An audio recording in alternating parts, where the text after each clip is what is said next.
Good morning বন্ধুরা। তো বন্ধুরা, আজকে আমি যাইতেছি মাছ ধরতে। জানো, আজকে জঙ্গলে যাবো অনেক বছর পর।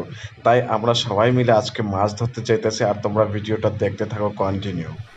আর এই ব্যাগটা দেখতেছো না, এই ব্যাগটা আমাদের জল আর খাবারের জিনিস আছে। এখানে আছে রুটি আর তোমার কিছু ভাজি আছে। আর এই কাকুটা জঙ্গলের Okay মধ্যে যাওয়ার guys. আগে একটা পূজা করলো। আর পূজা করার পর আমরা এখন জঙ্গলে যাইতেছি। তোমরা ভিডিওটা দেখো কন্টিনিউ। ডালি ডাঙ্গা দে তারা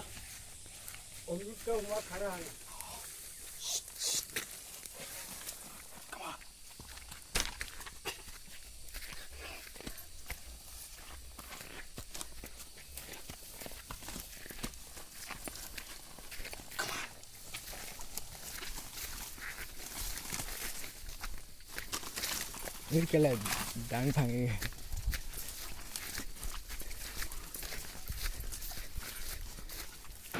আর দেখো বন্ধুরা, এখানে জঙ্গলের মধ্যে না একটা বিরাট বড় চালতার গাছ আছে। তো আমরা যাওয়ার সময় না এখান থেকে চালতা পাইরা যে অনেকগুলো চালতা আজকে ঘরের মধ্যে নিয়ে যাবো। তো আমরা এখন যাইতাছি। তো আমরা জায়গার মধ্যে পৌঁছে গেলাম। তো এটাই মেন, তোমার এখানে পাওয়া যায় মাছ, মাছের ফ্যাক্টরি আছে এখানে।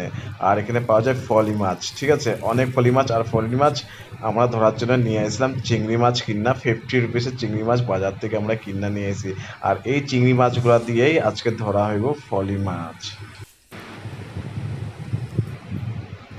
আর এখানে না দেখো, এই বড় বড় পিঁপড়া ছিল জঙ্গলে। বা আমার তো ভয় লাগতেছিল এই পিঁপড়াগুলো দেখে। যদি একটা পিঁপড়া যদি কামড়ায় তাহলে তো আমার শেষ, মানে আমরা পুরা মানে এত মানে ইসে হইতো, মানে আর করার মতন না। আর দেখো এখানে একটা ফলি মাছ ধরা হয়েছে এখন, খুব বড় ফলি মাছটা। এই যে আর একটা ফলি মাছ না, দেখো একজনের না পুরো চোখ কামড়াইছে, ভয় তো রক্ত বাইতেছিল। আর এটা হয়েছিল আমাদের দুপুরের খাওয়া, বানায় নিয়ে এসেছিলাম রুটি আর ডিম আর আলু ভাজি। আর একটা বিশাল পোকা। তো বন্ধুরা, আমরা এখানে প্রায় 6-7 ঘন্টা মাছ ধরলাম। তো কমের মধ্যে 15-20টা এখানে মাছ পাওয়া গেছে। তো বন্ধুরা, এখন বাজে 4টা।